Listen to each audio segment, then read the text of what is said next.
Bonjour et merci d'être fidèle au journal Écho de Lyon Décideur. L'Open Soprasteria de Lyon, l'ATP Challenger 100 est de retour, plus que 3 semaines avant le début de la 9e édition au Tennis Club de Lyon. Un tournoi qui revendique d'être le 5e plus gros tournoi en France sur terre battue. On en parle avec son cofondateur en 2016, l'ex-tennisman lyonnais Lionel Roux, notre invité aujourd'hui. Bonjour. Bonjour Jean-Pierre, bonjour à tous. Merci d'avoir accepté notre invitation. Alors cofondateur et directeur bien sûr de ce tournoi qui fêtera ses 10 ans l'an prochain. Vous avez relancé un tournoi de tennis à Lyon en 2016, après la frustration de l'arrêt du GPTL en 2009-2010. Quand vous avez vu arriver l'Open Parc Auvergne-Rhône-Alpes en 2018, est-ce que vous imaginiez qu'il ne tiendrait pas plus de 6 ans et que vous, en revanche, vous seriez toujours là 9 ans plus tard ? Alors écoutez, je vais d'abord parler de nous, de cette aventure qu'on voulait de toute façon assez longue. On voulait pérenniser ce tournoi, en faire quelque chose. Vous l'avez souligné quand le Grand Prix de tennis de Lyon est parti, un petit peu différent, de le faire sur terre battue d'abord, et de le faire aussi sur un bel écrin qui est le Tennis Club de Lyon, qui est un club qui a plus de 150 ans d'histoire. Donc s'appuyer sur un site historique de la région lyonnaise, de la ville.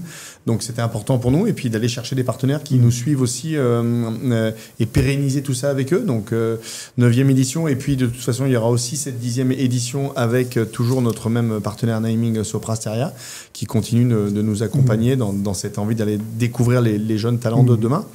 Et puis voilà, je me réjouis jamais du départ des autres, mais je crois qu'à l'époque ça a créé une belle émulation, même si c'était rapproché. C'était plutôt quelque chose qui a fait que les partenaires se sont retrouvés. Parfois on avait même des partenaires communs dans les deux événements. Mais même si les deux tournois n'étaient pas comparables, ATP 100 d'un côté, ATP 250 de l'autre, est-ce qu'il n'y a pas quand même une certaine fierté, j'ai envie de dire, d'avoir résisté à cette concurrence, et puis fierté, voire petite revanche, car beaucoup pensaient que vous ne pourriez pas tenir à l'époque? Il y a une petite revanche, alors pas par rapport aux Lyonnais qui étaient à la tête ces dernières années, mais une petite revanche plus par rapport à un Marseillais qui détenait cette date, qui était Jean-François Cojol, un ancien joueur de tennis aussi, qui nous avait proposé de s'associer. Et puis quand on a, entre guillemets, refusé cette association, parce que nous, on avait décidé d'écrire une histoire un petit peu différente, il s'était un petit peu agacé, un petit peu énervé en nous disant qu'on n'allait pas survivre. Oui, la revanche, elle peut être ici, en disant que nous, on est encore le grand village gaulois qui a résisté et qui est toujours là, et qui, je l'espère, sera encore là dans les prochaines années. Alors, quand on arrive à 9 ans d'existence, on peut parler de succès. Comment est-ce que vous expliquez cette réussite ? Écoutez, je crois qu'avec Benoît Dupré, mon associé, et c'est souvent... Les deux cofondateurs, c'est lui et vous.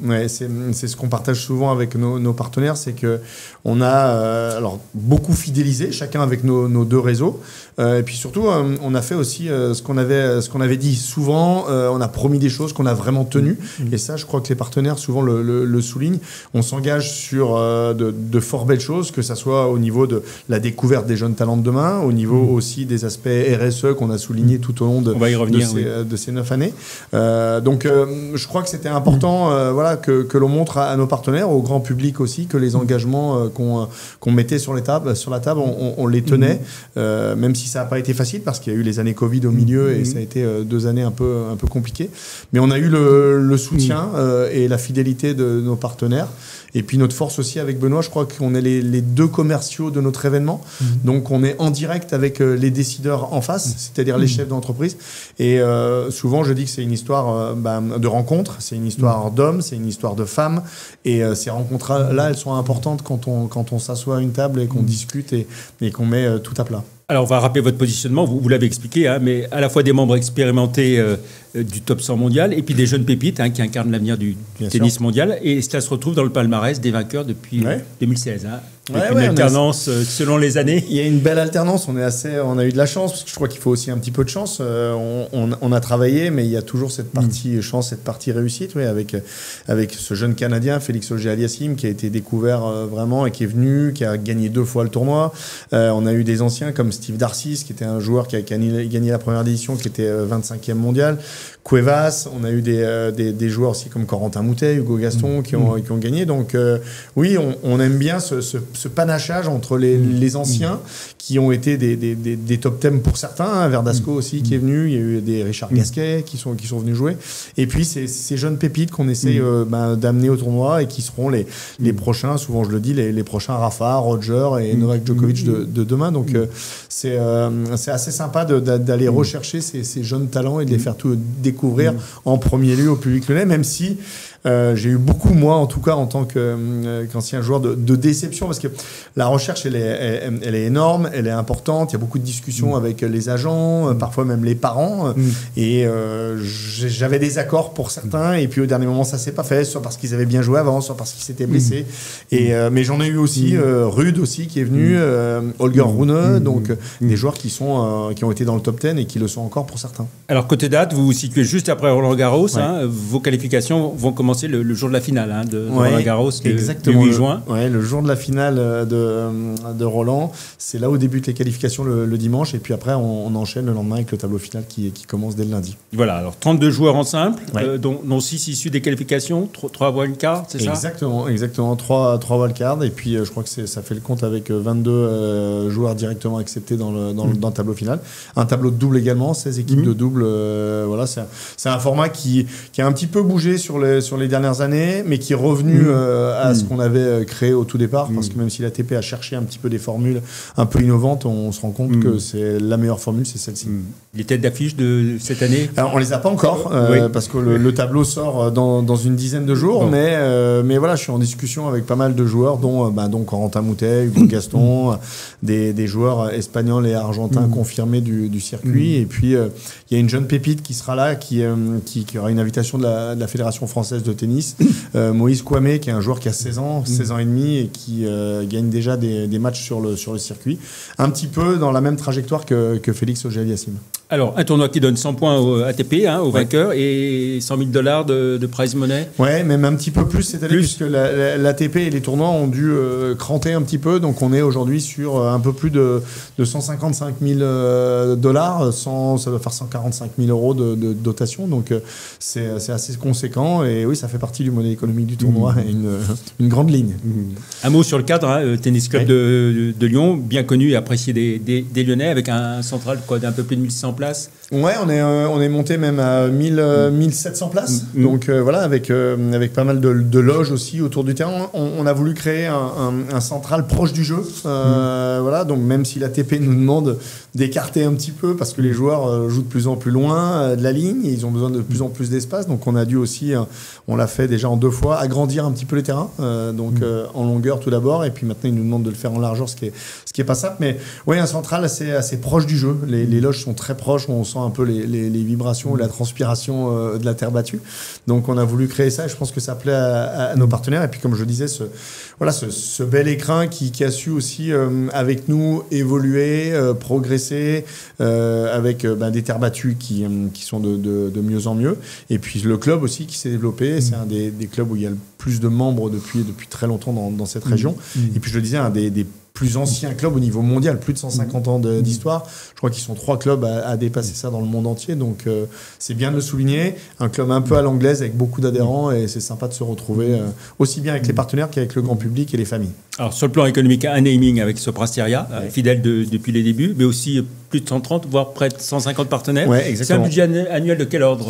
On a dépassé le million d'euros. Voilà, donc c'est vrai qu'on est parti de 650, 700 000 euros, et là on va arriver l'année prochaine à plus d'1 million d'euros de budget. Donc on progresse. Et oui, alors il y a Sopra Steria, mais on a aussi des partenaires privés qui nous accompagnent et qui maintenant nous font confiance, comme la MBTP, comme Serfim également. Et puis j'oublie pas non plus les institutionnels qui sont là depuis le début, dont la ville de Lyon, qui, je me rappelle à l'époque, avec Yann Kuchra, qui était là et qui a cru en cette aventure, et Julie Nublafort aujourd'hui, et puis également la métropole, qui est un partenaire fort, la région également. On a besoin de ces soutiens-là aussi pour pouvoir faire de ce tournoi quelque chose de très fort au niveau de la région. Sans oublier bien sûr la Fédération française de tennis, qui valide aussi le tournoi et avec qui on est en partenariat depuis aussi le début. Un tournoi avec des engagements RSE assez significatifs. Alors il y a le Full Ace Challenge avec Sopra Steria, la gestion des déchets, des balles recyclées, etc. Expliquez-nous un peu tout ça. Écoutez, on essaye d'être au fait aussi de l'actualité et de faire tous les efforts nécessaires pour cela. Donc ça veut dire beaucoup de choses qui sont mises en place, des gourdes pour tout le monde, et ça fait des commandes de gourdes tous les ans assez importantes. Donc pour nos ramasseurs, pour nos juges de ligne, nos arbitres, pour les joueurs, on est aussi dans cette idée-là de donner à chaque joueur, leur entraîneur, je crois que c'est 3 gourdes par par joueur, pour le staff, pour toutes nos équipes, et tout ça qui est mis en place. Pour le village des Eco Cup également. On a aussi le soutien d'une jeune joueuse en fauteuil qu'on aide depuis très longtemps, Zoé Maras, qui est une joueuse de la région, de Saint-Chamond, qui était aux portes de la qualification pour les Jeux Olympiques de Paris 2024, mais qu'on continue de soutenir pour Los Angeles 2028. Les enfants aussi, on a créé un lien, une passerelle forte avec l'hôpital femmes-enfants à Bron, où on va tout au long de l'année, parce que c'est pas uniquement pour le tournoi, mais faire jouer des enfants, voilà, leur donner un petit peu le sourire, ce côté un petit peu dépassement de soi à travers le sport, dépassement de leur maladie. Et on les fait venir également. Moi, j'ai été initié à ça quand j'étais joueur, c'est-à-dire que nous, joueurs, on allait dans les hôpitaux voir les enfants, et on a continué de le faire avec le Soprasteria, mais on a aussi fait venir des enfants. On les reçoit, on les accompagne toute la journée. Donc voilà, toutes ces choses mises à bout sont très très importantes. Et il y a aussi avec la Fédé un travail en commun avec une fresque écologique qui est mise en place par la Fédé sur les tournois, mais tout au long de l'année aussi avec les clubs, et que nous on suit activement. Voilà. Et puis la dimension événementielle très forte pendant une semaine, près de 6500 repas, voire plus. Oui, alors ça ça a énormément augmenté, parce que il y a les partenaires bien sûr qu'on reçoit tous les midis, et puis il y a tout l'environnement autour de l'événement. Donc j'en parlais, les ramasseurs, les juges de ligne, le staff, l'organisation, et c'est assez conséquent. Donc les chefs sont mis à rude épreuve, et le staff est mis à rude épreuve pour sortir tous ces repas tout au long de la semaine. Voilà. Puis dernière question, vous êtes aussi personnellement impliqué sur un autre tournoi, là, le Lyon FIB Gold Paddle. La montée en puissance du paddle se confirme clairement. Ouais, alors ça sera plus Gold, ça sera FIB Platinum maintenant. D'accord. On a cranté, comme on dit en paddle, dans la plus grosse catégorie de la Fédération internationale de paddle. Une belle première édition avec la ville de Lyon, la région, et un partenaire privé, Inelis, qui nous suit, qui nous ont fait confiance sur cette première édition, qui seront là sur la deuxième, qui ont décidé de nous accompagner aussi pour monter en puissance. C'est un sport qui se développe de façon incroyable. Il y a de plus en plus de joueurs, de chefs d'entreprise, d'anciens sportifs, de tout sport confondu qui jouent. Et ça crée ce moment convivial, très très sympa. Et donc du coup on a eu l'envie de se lancer. Les dates, ça sera du 13 au 19 octobre au Palais des Sports. On rallume les lumières au Palais des Sports. C'est un endroit, moi, qui me tient à cœur, parce que voilà, j'y ai joué, j'ai entraîné des joueurs, on a joué une Coupe Davis là-bas contre les Argentins. Donc c'est un endroit fort, qui résonne fort, et où on a les frissons, et de mettre ces 3 pistes de paddle sur le parterre, et de travailler en collaboration avec la ville de Lyon, ça a été un vrai plaisir. Et on est reparti cette année, et on a signé pour 3 ans. Donc il y aura 3 éditions en tout cas pour l'instant, et on espère plus. Merci, bravo. Merci. Encore des places disponibles pour l'Open Soprasteria Ouais, encore des places disponibles sur la semaine. Sur le week-end, on faisait le point cet après-midi avec ma chargée de projet. Ça commence à être compliqué. Donc voilà, il en reste encore un petit peu, mais il faut se dépêcher. Exactement, il faut se dépêcher d'aller sur le site de l'Open Soprasteria. Voilà, et on rappelle donc les qualifications le dimanche 8 juin, et puis le tournoi donc, du lundi 9 au dimanche 15 juin. Merci beaucoup Lionel Roux, bonne chance pour cofondateur et donc directeur de l'Open Soprasteria de Lyon. Très bonne fin de semaine, et on se retrouve vendredi prochain pour un nouveau Journal Éco. Merci, au revoir. Merci.